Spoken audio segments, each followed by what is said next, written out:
ಆತ್ಮೀಯ ಎಲ್ಲ ಸ್ಪರ್ಧಾ ಮಿತ್ರರಿಗೂ GSS ಸ್ಟಡಿ ಸರ್ಕಲ್ಗೆ ಆತ್ಮೀಯವಾದ ಸ್ವಾಗತ ಕೋರುತ್ತಾ, ಬನ್ನಿ ಸ್ನೇಹಿತರೆ, ಇವತ್ತಿನ ಅವಧಿಯಲ್ಲಿ ಮುಂಬರಲಿರುವ ಪರೀಕ್ಷೆಗೆ ಸಂಬಂಧಪಟ್ಟಂತೆ ಆಲ್ರೆಡಿ ಪೊಲೀಸ್ ಪರೀಕ್ಷೆ ದಿನಾಂಕನೂ ನಿಗದಿಯಾಗಿದೆ. ನೀವು ಸ್ಟಡಿ ಮಾಡುವ ವೇಗವನ್ನು ಇನ್ನೂ ಹೆಚ್ಚಿಗೆ ಮಾಡಬೇಕಾಗುತ್ತೆ. ಅದಕ್ಕೋಸ್ಕರ ಅದಕ್ಕೆ ಪುಷ್ಟಿ ನೀಡುವಂತೆ ಕೆಲವೊಂದಿಷ್ಟು ಪ್ರಶ್ನೆಗಳನ್ನು ನಿಮ್ಮ ಪರೀಕ್ಷೆಗೆ ಉಪಯುಕ್ತ ಆಗಲಿ ಅನ್ನೋ ದೃಷ್ಟಿಕೋನದಿಂದ ಈ ಪ್ರಶ್ನೆಗಳನ್ನು ನಿಮ್ಮ ಮುಂದೆ ಡಿಸ್ಕಷನ್ ಮಾಡೋಣ. ಈ ಮಾಹಿತಿ ನಿಮಗೆ ಉಪಯುಕ್ತ ಅನಿಸಿದರೆ ನಿಮ್ಮ ಸ್ನೇಹಿತರೊಂದಿಗೆ ಶೇರ್ ಮಾಡಿ ಅಂತ ಹೇಳ್ತಾ ಬನ್ನಿ ಶುರು ಮಾಡೋಣ. ಮೊದಲನೇ ಪ್ರಶ್ನೆ,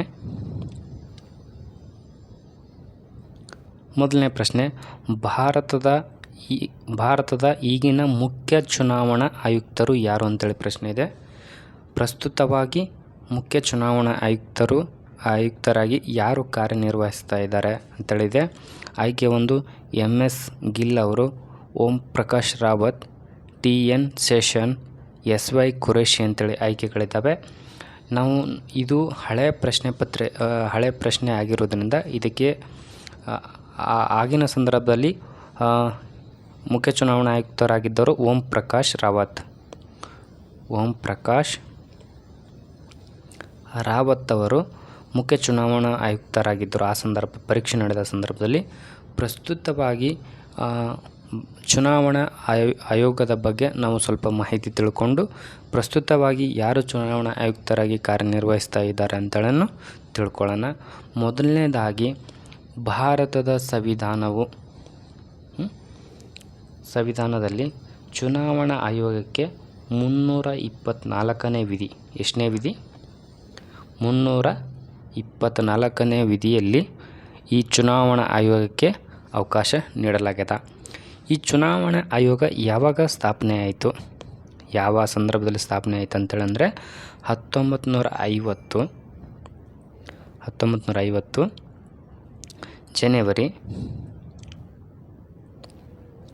ಜನವರಿ 25ರಂದು ಚುನಾವಣಾ ಆಯೋಗ ಸ್ಥಾಪನೆ ಆಗ್ತದೆ. ಈ ಚುನಾವಣಾ ಆಯೋಗ ಸ್ಥಾಪನೆ ಆದ ದಿನವನ್ನು ಜನವರಿ 25ನ್ನು ಪ್ರತಿ ವರ್ಷ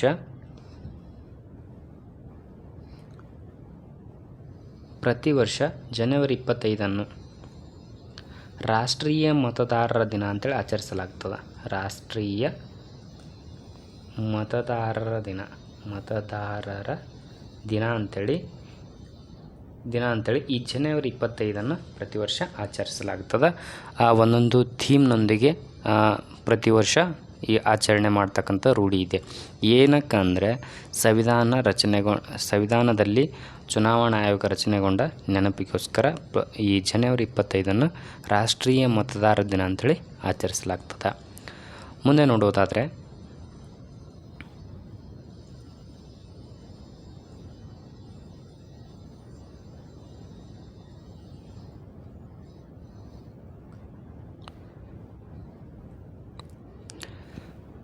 ಇದು ಒಂದು ಚುನಾವಣಾ ಆಯೋಗ ಅಂತೇಳಿ ಕೊಟ್ಬಿಟ್ಟು ಇದನ್ನು ಸಂವಿಧಾನೇತರ ಸಂಸ್ಥೆನೋ ಅಥವಾ ಸಂವಿಧಾನ ಅಲ್ಲದ ಸಂಸ್ಥೆನೋ ಅಂತ ಕೇಳ್ತಕ್ಕಂಥ ಚಾನ್ಸ್ ಇರುತ್ತೆ. ಇದು ಸಂವಿಧಾನಾತ್ಮಕ ಸಂಸ್ಥೆ. ಯಾವುದು? ಚುನಾವಣಾ ಆಯೋಗ ಅಂತಕ್ಕಂಥದ್ದು ಸಂವಿಧಾನಾತ್ಮಕ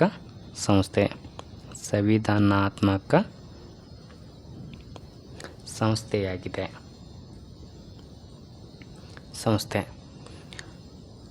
ಅದೇ ರೀತಿ ಇದರ ಪ್ರಮುಖವಾಗಿ ನೋಡೋದಾದರೆ ಮೊದಲ ಚುನಾವಣಾ ಆಯುಕ್ತರು, ಈ ಚುನಾವಣಾ ಆಯೋಗ ರಚನೆ ಆಯ್ತಲ್ಲ, ಆ ಸಂದರ್ಭದಲ್ಲಿ ಮೊದಲ ಆಯುಕ್ತರಾಗಿ ಯಾರು ಆಯ್ಕೆ ಆಗಿದ್ದಾರಂದರೆ ಸುಕುಮಾರ ಸೇನಾ.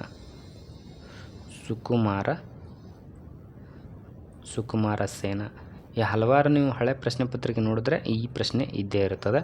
ಮೊದಲ ಚುನಾವಣಾ ಆಯುಕ್ತರು ಯಾರು ಅಂತೇಳಿ ಪ್ರಶ್ನೆ ಇರ್ತದೆ. ಸುಕುಮಾರ ಸೇನ್ ಅಂತಕ್ಕಂಥವ್ರು ಮೊದಲ ಚುನಾವಣಾ ಆಯುಕ್ತರಾಗಿ ಕಾರ್ಯನಿರ್ವಹಿಸ್ತಾ ಇರತಕ್ಕಂಥದ್ದು ನೋಡ್ತಾ ಇದ್ದೀವಿ. ಅದೇ ರೀತಿ ಈ ಚುನಾವಣಾ ಆಯೋಗ ರಚನೆಗೊಂಡ ನಂತರ ಭಾರತದಲ್ಲಿ ಮೊಟ್ಟ ಮೊದಲ ಬಾರಿಗೆ ಚುನಾವಣೆ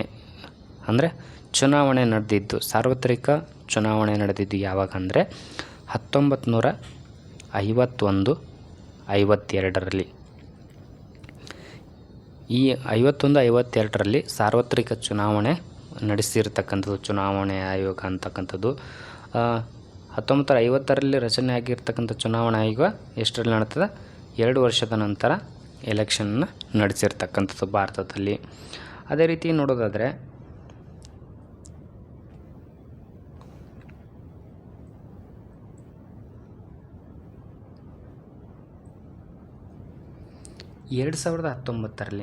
ಪ್ರಮುಖವಾಗಿ 2019ರಲ್ಲಿ ಇದರ ಥೀಮ್ ಏನಾಗಿತ್ತು?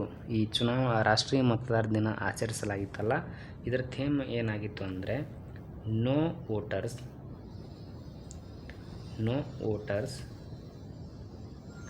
To be left behind. ನಿಮಿಷ.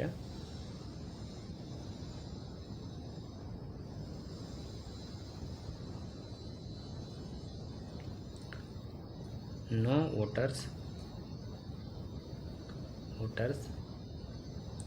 to be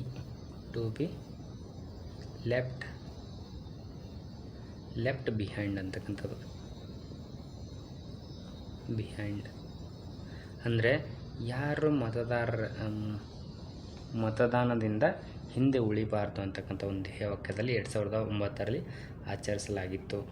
ಅದೇ ರೀತಿ ಅದಾದ ನಂತರ ಕರೋನಾ ಸಂದರ್ಭದಿಂದಾಗಿ ಕೆಲವೊಂದಿಷ್ಟು ಕಾರ್ಯಕ್ರಮಗಳು ರದ್ದುಗೊಳಿಸಲಾಗಿತ್ತು. ಅದರ ನಂತರ ಪ್ರಸ್ತುತವಾಗಿ 2022ರಲ್ಲಿ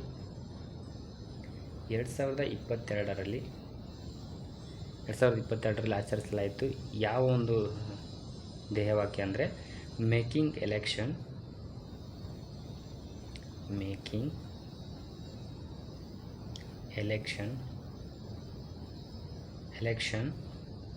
includes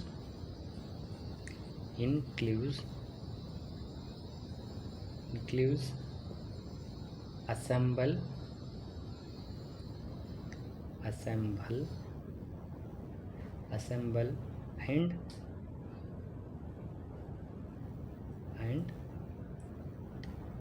and participate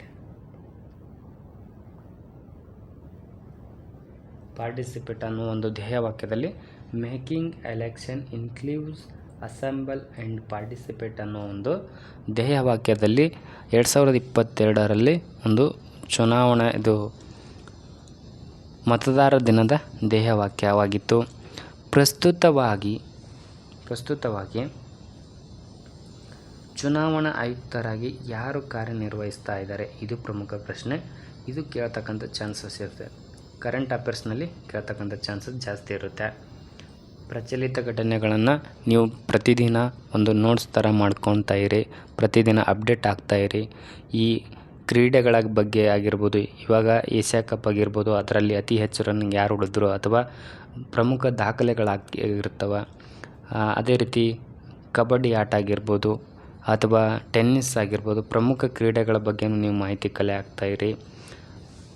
ಅದನ್ನು ಬರ್ಕೊತಾ ಇರಿ ಒಂದು ಕಡೆ ಅಂತ ಹೇಳ್ತಾ, ಪ್ರಸ್ತುತ ಚುನಾವಣಾ ಆಯುಕ್ತರು ಯಾರು ಅಂದರೆ ರಾಜೀವ್ ಕುಮಾರ್.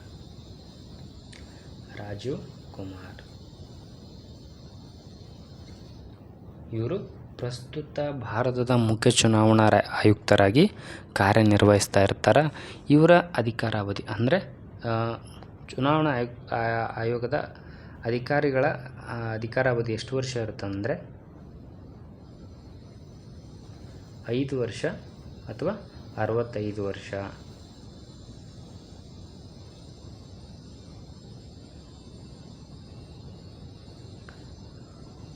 ನಾವು ಮುಂದೆ ನೋಡೋಣ. ಮುಂದಿನ ಪ್ರಶ್ನೆ,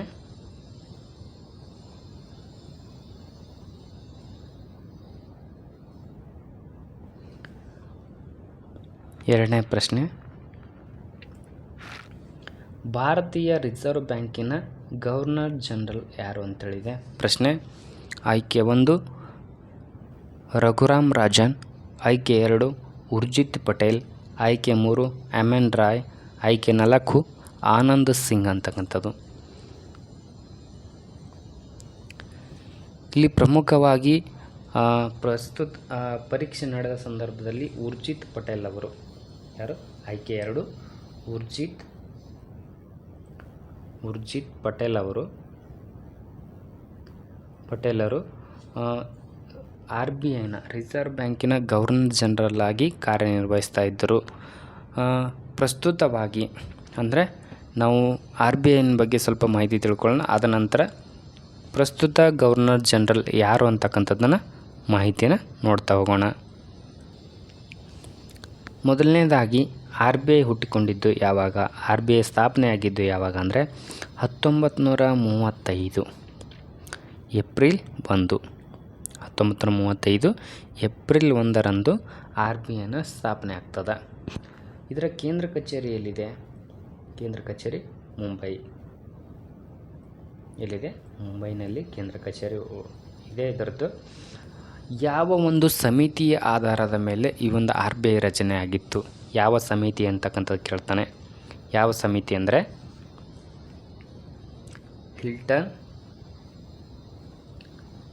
ಹಿಲ್ಟನ್ ಯಂಗ್ ಸಮಿತಿ. ಹಿಲ್ಟನ್ ಯಂಗ್ ಸಮಿತಿ ಅಂತಕ್ಕಂಥ ಒಂದು ಸಮಿತಿ ಆಧಾರ ಮೇಲೆ ರಚನೆ ಆಗಿರ್ತಕ್ಕಂಥದ್ದು. ಈ ಸಮಿತಿಗಳ ಬಗ್ಗೆ ನೀವು ಗಮನ ವಹಿಸಬೇಕು. ಅದೇ ರೀತಿ ಮುಂದೆ ನೋಡೋಣ. ಈ RBI ಅಂತಕ್ಕಂಥದ್ದು ರಾಷ್ಟ್ರೀಕರಣ ಆಗಿದ್ದು ಯಾವಾಗ?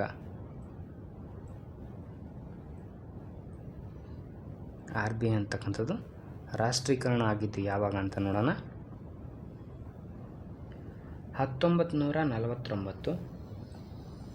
1949 ಜನವರಿ 1ರಂದು ಏನಾಗ್ತದೆ? RBI ರಾಷ್ಟ್ರೀಕರಣಗೊಳ್ತದೆ. ಮೊದಲು ಖಾಸಗಿ ಬ್ಯಾಂಕ್ ಆಗಿ ರಚನೆಗೊಂಡಿರ್ತಕ್ಕಂಥದ್ದು ರಿಸರ್ವ್ ಬ್ಯಾಂಕು. ಮುಂದೆ ರಾಷ್ಟ್ರೀಕರಣ 1949 ಜನವರಿ 1ರಂದು ರಾಷ್ಟ್ರೀಕರಣ ಆಗ್ತದೆ. ಆವಾಗ ಸರ್ಕಾರದ ಒಂದು ಬ್ಯಾಂಕಾಗಿ ರಚನೆಗೊಳ್ತದೆ. RBIನ ಮೊದಲ ಗವರ್ನರ್ ಯಾರು? RBIನ ಮೊದಲ ಗವರ್ನರ್ ಯಾರು ಅಂತಕ್ಕಂಥದ್ದು ಇದು ಕೂಡ ಪ್ರಶ್ನೆ ಆಗಿರ್ತಕ್ಕಂಥದ್ದು. ಸರ್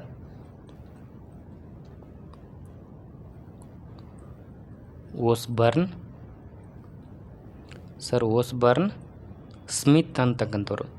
ಸ್ಮಿತ್ ಇವರು RBIನ ಮೊದಲ ಗವರ್ನರ್ ಆಗಿರ್ತಕ್ಕಂಥದ್ದು. ಈ RBI ರಚನೆ ಆಗಿರ್ತಕ್ಕಂಥ ಸಂದರ್ಭದಲ್ಲಿ ಮೊಟ್ಟ ಮೊದಲ RBIನ ಗವರ್ನರ್ ಯಾರಂದರೆ ಸರ್ ಓಸ್ಬರ್ನ್ ಸ್ಮಿತ್ ಅಂತಕ್ಕಂಥವ್ರು. ಇವರು RBIನ ಮೊದಲ ಗವರ್ನರು.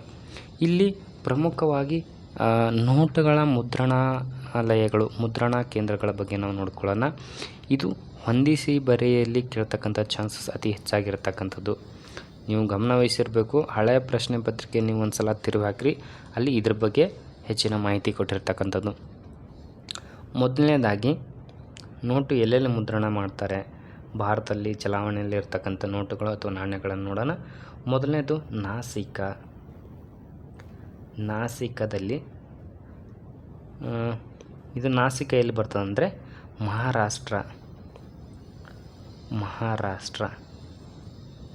ಮಹಾರಾಷ್ಟ್ರದಲ್ಲಿರ್ತಕ್ಕಂಥ ನಾಸಿಕದಲ್ಲಿ 1928ರಲ್ಲಿ ಸ್ಥಾಪನೆ ಆಗ್ತದೆ ಈ ಒಂದು ಸಂಸ್ಥೆ. ನೋಟು ಮುದ್ರಣಾಲಯ ಸಂಸ್ಥೆ ಎಷ್ಟರ ಸ್ಥಾಪನೆ ಆಗ್ತದೆ? 1928ರಲ್ಲಿ. ಇನ್ನೊಂದು ಎರಡನೇದಾಗಿ ದೇವಾಸ್ ಅಂತಕ್ಕಂಥದ್ದು. ಇದು ಮಧ್ಯಪ್ರದೇಶದಲ್ಲಿ ಕಂಡುಬರ್ತದೆ.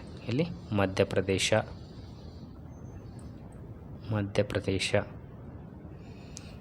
ಇದು 1974ರಲ್ಲಿ ಇದನ್ನು ಸ್ಥಾಪಿಸಲಾಗ್ತದೆ ನೋಟು ಮುದ್ರಣಾಲಯ. ಅದೇ ರೀತಿ ಮುಂದಿನ ನೋಡೋದಾದರೆ ಮೈಸೂರು. ಮೂರನೇದು ಮೈಸೂರಿನಲ್ಲಿ ಇದು ಕರ್ನಾಟಕ ನೋಟು ಮುದ್ರಣಾಲಯ ಇರ್ತದೆ. 1995ರಲ್ಲಿ ಇದನ್ನು ಸ್ಥಾಪಿಸಲಾಗ್ತದೆ. ಅದೇ ರೀತಿ ಸಾಲ್ಬಾನಿ. ನಾಲ್ಕನೇದಾಗಿ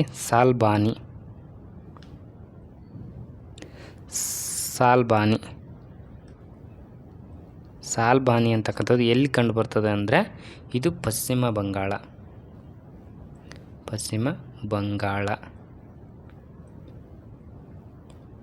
ಇದು ಕೂಡ 1995ರಲ್ಲಿ ಸ್ಥಾಪಿಸಿರ್ತಕ್ಕಂಥದ್ದು. ಇವಿಷ್ಟು ಪ್ರಮುಖವಾಗಿ ಒಂದು ನೋಟು ಮುದ್ರಣಾಲಯಗಳ ಬಗ್ಗೆ ನೋಡ್ಕೊಂಡಿದ್ದೇವೆ. ಇದ್ರ ಬಗ್ಗೆನೂ ಕೂಡ ಹಲವಾರು ಪರೀಕ್ಷೆಗಳಲ್ಲಿ ಒಂದು ಕಡೆ ಈ ಸ್ಥಳಗಳನ್ನು ಕೊಟ್ಟು ಹೊಂದಿಸಿ ಬರೆಯಿರಿ ಅಂತಕ್ಕಂಥದ್ದು ಪ್ರಶ್ನೆ ಕೇಳಿರ್ತಕ್ಕಂಥದ್ದನ್ನು ನೋಡಿದ್ದೀವಿ. ನೀವು ಪ್ರತಿಯೊಂದು ಪ್ರಶ್ನೆ ಒಂದು RBI ಕೇಳಿದ್ದಾರೆ ಅಂದರೆ ಸಂಪೂರ್ಣವಾಗಿ RBIನ ಸ್ಟಡಿ ಮಾಡಬೇಕು. ಯಾವಾಗ ರಚನೆ ಆಯಿತು, ಎಷ್ಟು ಜನ ಗವರ್ನರ್ ಇದ್ದರು, ಯಾವೆಲ್ಲ ಯೋಜನೆಗಳು ಅಥವಾ ಈ ಪ್ರೆಸೆಂಟ್ ಏನು RBI ಹೊರಡಿಸಿರ್ತಕ್ಕಂಥ ಒಂದು ನಿಯಮಾವಳಿಗಳೇನು, ಪ್ರಸ್ತುತ ಬ್ಯಾಂಕ್ಗಳ ರೇಷಿಯೋ ಏನಿದೆ ಎಲ್ಲನೂ ಗಮನವಹಿಸಬೇಕಾಗ್ತದೆ. ಇವು ಪರೀಕ್ಷೆಗೆ ಇಂಪಾರ್ಟೆಂಟ್ ಆಗ್ತಂಥ ಮಾಹಿತಿ ಆಗಿರ್ತದೆ. ಅದೇ ರೀತಿ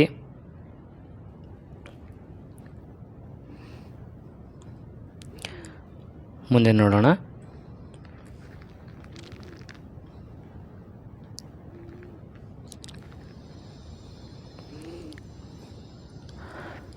ಡಾಕ್ಟರ್ BR ಅಂಬೇಡ್ಕರ್ ಅವರು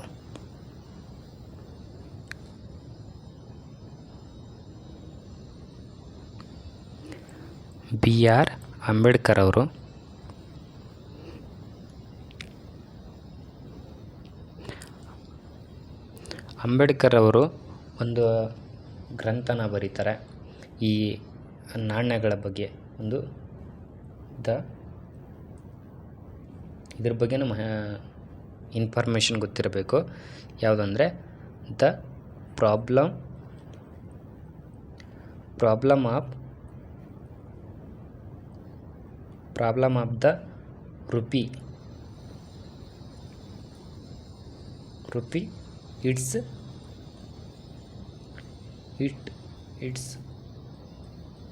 origin and its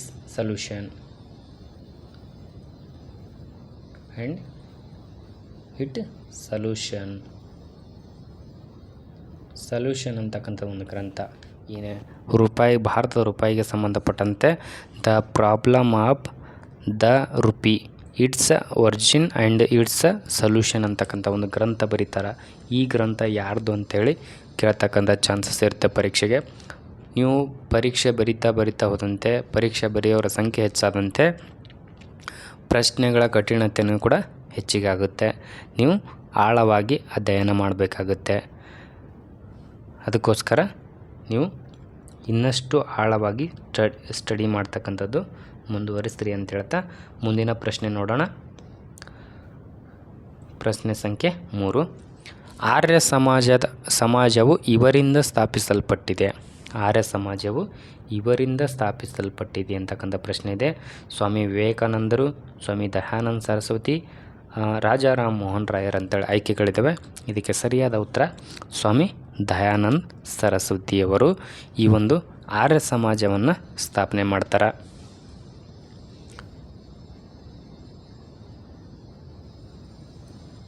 ಇದ್ರ ಬಗ್ಗೆ ನೋಡೋಣ. ಆರ್ಯ ಸಮಾಜವು ಸ್ವಾಮಿ ದಯಾನಂದ ಸರಸ್ವತಿಯವರು, ಸ್ವಾಮಿ ದಯಾನಂದ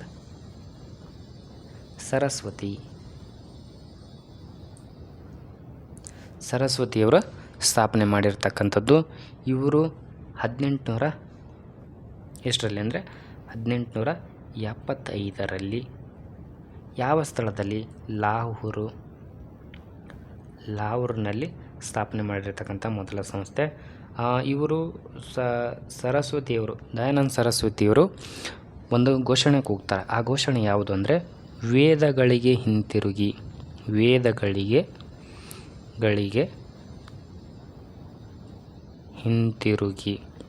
ಈ ಘೋಷಣೆ ಹಲವಾರು ಪರೀಕ್ಷೆಗಳಲ್ಲಿ ಕೇಳಿರ್ತಕ್ಕಂಥದ್ದು. ಒಂದು ವೇದಗಳಿಗೆ ಹಿಂತಿರುಗಿ ಅಂತಕ್ಕಂಥ ಘೋಷಣೆ ನೀಡಿದವರು ಯಾರು ಅಂತೇಳಿ ಕೊಟ್ಬಿಟ್ಟು ಆಯ್ಕೆಗಳನ್ನು ಕೊಡ್ತಕ್ಕಂಥದ್ದು.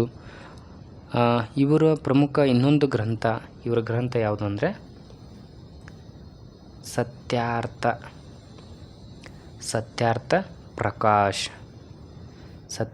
ಪ್ರಕಾಶ್ ಅಂತಕ್ಕಂಥದ್ದು ಇವರ ಪ್ರಮುಖ ಗ್ರಂಥವಾಗಿದೆ. ಇದಿಷ್ಟು ಸ್ವಾಮಿ ದಯಾನಂದ ಸರಸ್ವತಿಯವರ ಮಾಹಿತಿ. ಆದರೆ ಇಲ್ಲಿ ಇನ್ನೊಂದಿಷ್ಟು ಮಾಹಿತಿಯನ್ನು ತಿಳ್ಕೊಳ್ಳೋಣ.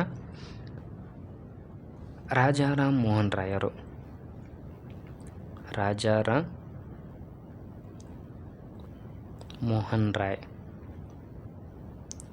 ರಾಯರು ಇವರು ಸ್ಥಾಪಿಸಿರ್ತಕ್ಕಂಥದ್ದು ಬ್ರಹ್ಮ ಸಮಾಜ.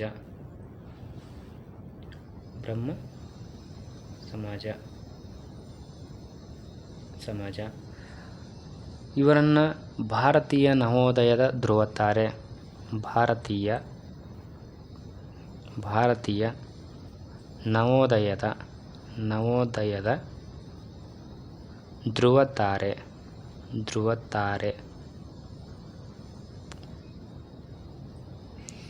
ಧ್ರುವತಾರೆ ಭಾರತೀಯ ಪುನರುಜ್ಜೀವನದ ಪಿತಾಮಹ ಅಂತೇಳಿ ಕೂಡ ಹಲವಾರು ಹೆಸರುಗಳಿಂದ ಕರೆಯಲಾಗ್ತದೆ.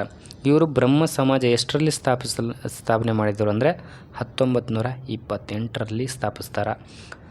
ಇವರ ಪ್ರಮುಖವಾದಂಥ ಗ್ರಂಥ ಯಾವುದು ಅಂದರೆ ರಾಜಾರಾಮ್ ಮೋಹನ್ ರಾಯ್ ಅವರ ಪ್ರಮುಖ ಗ್ರಂಥ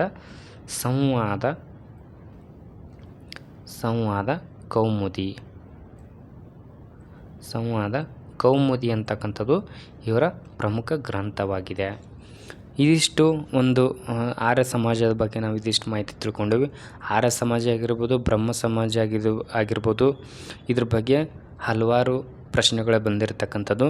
ನೀವು ಇದ್ರ ಬಗ್ಗೆ ಇನ್ನೂ ಸ್ವಲ್ಪ ಆಳವಾಗಿ ಅಧ್ಯಯನ ಮಾಡಿದ್ದೇ ಆದರೆ ಯಾವುದೇ ಈ ಟಾಪಿಕ್ ಮೇಲೆ ಯಾವುದೇ ಪ್ರಶ್ನೆ ಬಂದರೂ ಕೂಡ ನೀವು ಉತ್ತರಿಸಬಹುದು ಅಂತ ಹೇಳ್ತಾ ಮುಂದಿನ ಪ್ರಶ್ನೆ ನೋಡೋಣ.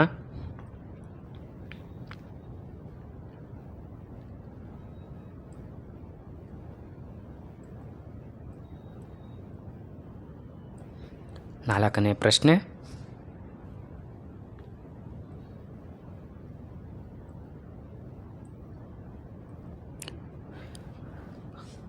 ಖಾಯಂ ಜಮೀನ್ದಾರ್ ಪದ್ಧತಿ ಜಾರಿಗೆ ತಂದವರು ಯಾರು? ಖಾಯಂ ಜಮೀನ್ದಾರ್ ಪದ್ಧತಿ ಜಾರಿಗೆ ತಂದವರು ಯಾರು ಅಂತೇಳಿ ಪ್ರಶ್ನೆ ಇದೆ. ಇದಕ್ಕೆ ಆಯ್ಕೆಗಳನ್ನು ನೋಡೋಣ. Lord Cornwallis, Wellesley, Lord William Bentinck ಅಂತಕ್ಕಂಥವ್ರು. ಇದಕ್ಕೆ ಸರಿಯಾದ ಉತ್ತರ ಲಾರ್ಡ್ ಕಾರ್ನ್ವಾಲಿಸ್ ಅಂತಕ್ಕಂಥವ್ರು ಖಾಯಂ ಜಮೀನ್ದಾರಿ ಪದ್ಧತಿ ಅಂತಕ್ಕಂಥದ್ದು ಜಾರಿಗೆ ತೊಗೊಂಬರ್ತಾರೆ. ಇವರು ಎಷ್ಟರ ಜಾರಿಗೆ ತೊಗೊಂಬಂದ್ರು ಖಾಯಂ ಜಮೀನ್ದಾರ್ ಪದ್ಧತಿ ಅಂತಕ್ಕಂತಂದರೆ 1793ರಲ್ಲಿ ಜಾರಿಗೆ ತೊಗೊಂಬರ್ತಾರೆ. ಇವರು ಪೊಲೀಸ್ ಸುಧಾರಣಾ ಕಾಯ್ದೆ, ಯಾವುದು ಪೊಲೀಸ್ ಸುಧಾರಣಾ ಕಾಯ್ದೆ ಜಾರಿಗೆ ತೊಗೊಂಬರ್ತಾರೆ. ಅದೇ ರೀತಿ ಮೂರನೇ ಆಂಗ್ಲೋ ಮೈಸೂರು ಯುದ್ಧದಲ್ಲಿ ಭಾಗಿಯಾಗಿರ್ತಕ್ಕಂಥವ್ರು. ಮೈಸೂರು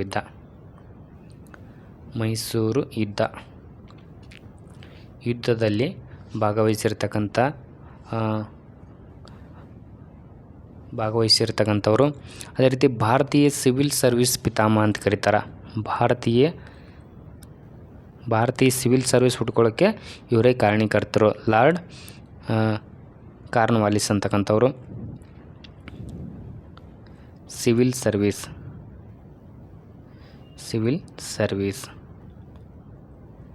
ಸರ್ವಿಸ್ ಹುಟ್ಕೊಳ್ಳೋಕ್ಕೆ ಇವರು ಕಾರಣೀಕರ್ತರ ಅಂತಕ್ಕಂಥದ್ದು. ಅದೇ ರೀತಿ ಇವರ ಮೂರನೇ ಆಂಗ್ಲೋ ಮೈಸೂರು ಯುದ್ಧ ಶ್ರೀರಂಗಪಟ್ಟಣ ಒಪ್ಪಂದದೊಂದಿಗೆ, ಯಾವುದು ಶ್ರೀರಂಗಪಟ್ಟಣ ಒಪ್ಪಂದದೊಂದಿಗೆ ಕೊನೆಗೊಳ್ಳುತ್ತದೆ ಅಂತಕ್ಕಂಥದ್ದು. ಎಷ್ಟರಲ್ಲಿ ಅಂದರೆ 1792ರಲ್ಲಿ ಶ್ರೀರಂಗಪಟ್ಟಣದೊಂದಿಗೆ ಒಪ್ಪಂದ ಮುಕ್ತಾಯ ಆಗ್ತದೆ. ಇವರು ಲಾರ್ಡ್ ಕಾರ್ನ್ವಾಲಿಸ್ ಅವ್ರ ಬಗ್ಗೆ ಇದಿಷ್ಟು ಮಾಹಿತಿ ಇಂಪಾರ್ಟೆಂಟ್ ಆಗಿರ್ತದೆ. ಖಾಯಂ ಜಮೀನ್ದಾರ್ ಪದ್ಧತಿ ಯಾರು ಜಾರಿಗೆ ತಂದರು ಅಂದರೆ ಲಾರ್ಡ್ ಕಾರ್ನ್ವಾಲಿಸ್. ಎಷ್ಟರಲ್ಲಿ ಅಂದರೆ 1793ರಲ್ಲಿ. ಅದೇ ರೀತಿ ಪೊಲೀಸ್ ಸುಧಾರಣಾ ಕಾಯ್ದೆ ಜಾರಿಗೆ ತಂದ ಮೊಟ್ಟ ಮೊದಲ ಗವರ್ನರ್ ಜನರಲ್ ಯಾರಂದರೆ ಲಾರ್ಡ್ ಕಾರ್ನ್ವಾಲಿಸ್. ಭಾರತೀಯ ಸಿವಿಲ್ ಸರ್ವಿಸ್ಗಳ ಪಿತಾಮಹ ಅಂತೇಳಿ ಯಾರನ್ನ ಕರೀತಾರೆ ಅಂದರೆ ಲಾರ್ಡ್ ಕಾರ್ನ್ವಾಲಿಸ್. ಮೂರನೇ ಆಂಗ್ಲೋ ಮೈಸೂರು ಯುದ್ಧದಲ್ಲಿ ಭಾಗಿಯಾಗಿರ್ತಕ್ಕಂಥವ್ರು ಯಾರು ಅಂದರೆ ಲಾರ್ಡ್ ಕಾರ್ನ್ವಾಲಿಸ್. ಯಾವ ಒಪ್ಪಂದದೊಂದಿಗೆ ಮುಕ್ತಾಯವಾಯಿತು ಮೂರನೇ ಆಂಗ್ಲೋ ಮೈಸೂರು ಯುದ್ಧ ಅಂದರೆ ಶ್ರೀರಂಗಪಟ್ಟಣ ಒಪ್ಪಂದದೊಂದಿಗೆ 1792ರಲ್ಲಿ ಕೊನೆಗೊಳ್ತದೆ. ಇದಿಷ್ಟು ಪ್ರಮುಖವಾದಂಥ ಒಂದು ಈ ಪ್ರಶ್ನೆಯ ಟಾಪಿಕ್ ಆಗಿರ್ತಕ್ಕಂಥದ್ದು. ಮುಂದೆ ನೋಡೋಣ ಮುಂದಿನ ಪ್ರಶ್ನೆ.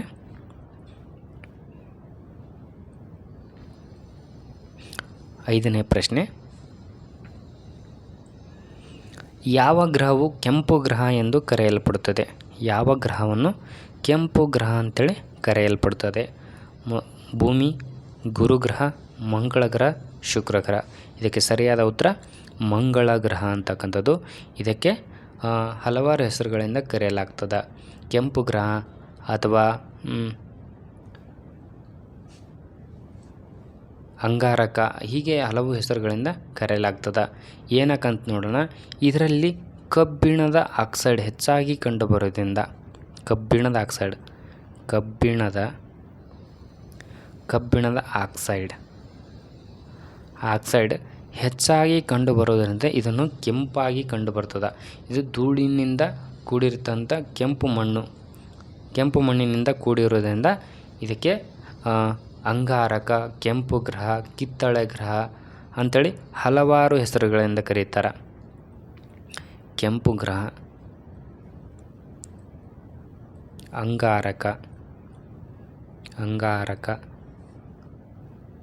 ಕಿತ್ತಳೆ ಗ್ರಹ ಇವೆಲ್ಲ ಮಂಗಳ ಗ್ರಹದ ಹಲವಾರು ಹೆಸರುಗಳು. ಅದೇ ರೀತಿ ನೋಡೋದಾದರೆ ಮಂಗಳ ಗ್ರಹದ ಉಪಗ್ರಹಗಳು ಯಾವುವು ಅಂದರೆ ಉಪಗ್ರಹಗಳು ಒಂದನೇದು ಫೋಬೋಸ್,